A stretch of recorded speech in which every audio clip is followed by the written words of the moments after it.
رابعہ بصریہ مشہور بزرگ خاتون گزری ہے، یہ بھی حسن بصری رحمۃ اللہ علیہ کے زمانے کی خاتون ہے۔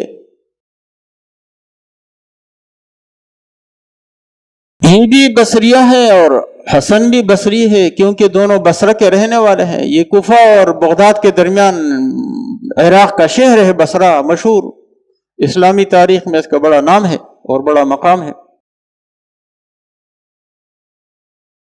جس گھرانے میں یہ پیدا ہوئی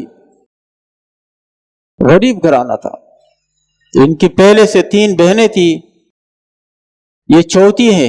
اربعہ کے معنی عربی میں 4 اور رابعہ کے معنی چوتھی، چوتھے نمبر پہ یہ پیدا ہوئی۔ جس رات کو پیدا ہوئی چراغ جلانے کے لیے گھر میں تیل نہیں تھا، اتنا کپڑا نہیں تھا کہ ان کو جو ہے نا ڈھانپ لیتے، پہنا دیتے۔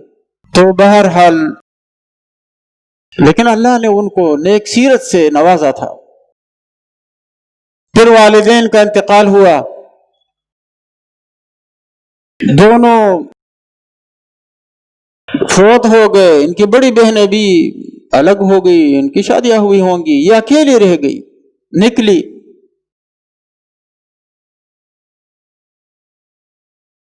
تو کسی نے ان کو پکڑ کر کے باندھی، لونڈی بنایا، اور جو آقا تھا بڑا ظالم تھا، دن بھر جو ہے نا اس پہ مشکل کام ڈالتا، رات کو وہ تہجد کے لیے کھڑی ہو جاتی، دن کو روزہ رکھتی اور رات کو تہجد پڑھتی۔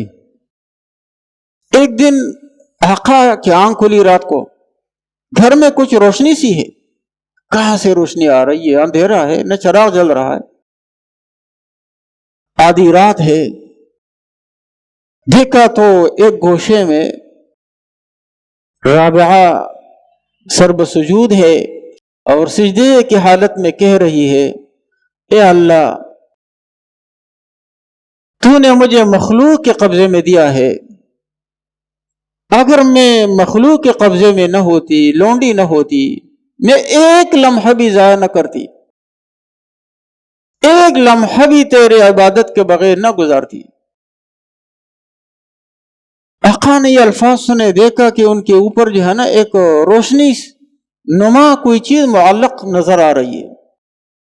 یہ الفاظ سنے گھبرا گیا، توبہ کر لی، یہ تو میں ظلم کرتا ہوں، ایسی خاتون ہے، ظاہر ہے مسلمان تھا،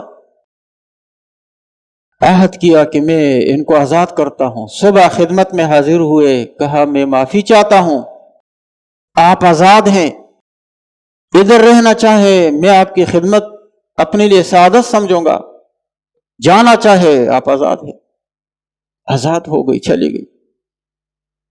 روزانہ دن و رات میں 1000 رکعت نماز پڑھا کرتی تھی، نوافل۔ یہی رابعہ بصریہ، ان کی روحانی کیفیت کا یہ عالم تھا۔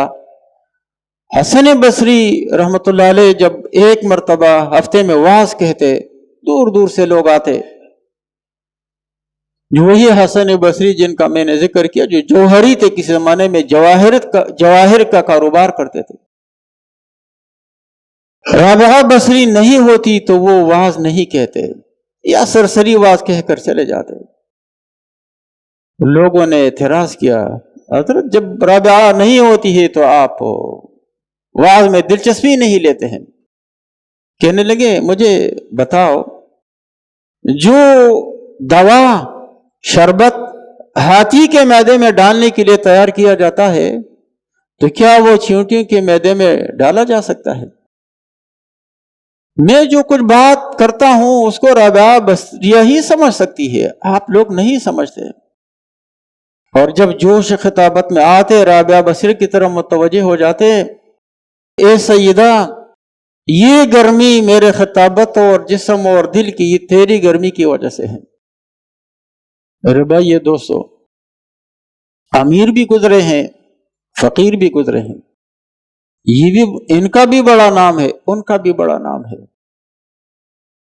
اللہ نے ہر ایک کے لیے، کوئی غریب گھرانے میں پیدا ہوا، اللہ نے اس میں کمال رکھا اور اعلیٰ مقام تک پہنچایا، کوئی امیر گھرانے میں پیدا ہوا، اللہ نے اس میں بھی کمال رکھا۔ اصل چیز ہے انسان کے دل کی کیفیت، اللہ کو کیسے راضی کیا جائے، یہ اصل میں مقصد کہنے کا یہ تھا۔